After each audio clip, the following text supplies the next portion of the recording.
అందరికీ నమస్కారం.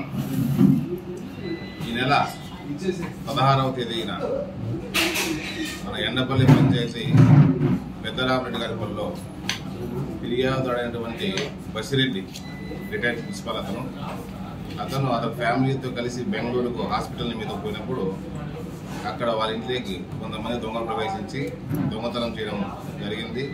వాళ్ళ ఇంట్లో కొన్ని బంగారు వస్తువులు, వెండి వస్తువులు కూడా పోవడం జరిగింది.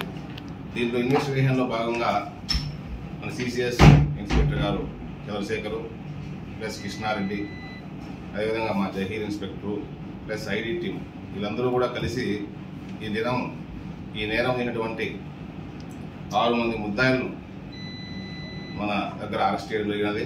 వారి దగ్గర కొద్ది మొత్తంలో వెండి, అదేవిధంగా 2 మోటార్ బైక్స్ కూడా రికవరీ చేయడం జరిగినది.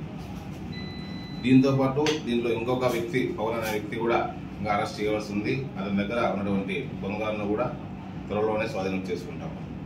వీళ్ళంతా కూడా కళ్యాణదుర్గం ఏరియా, అనంతపురం జిల్లా చెందిన కళ్యాణదుర్గం ఏరియా వాళ్ళు ఇక్కడ వేరే పని కోసం వచ్చి ఉండి సదరు ఫిర్యాదుదారుడు ధనవంతుడై ఉంటాడని, బంగారు అలాంటివి ఎక్కువ మొత్తం ఉంటాయని గ్రహించి ఒక పథకం ప్రకారము వాళ్ళు రావడం జరిగింది. దొంగతనం చేయడం కూడా జరిగింది.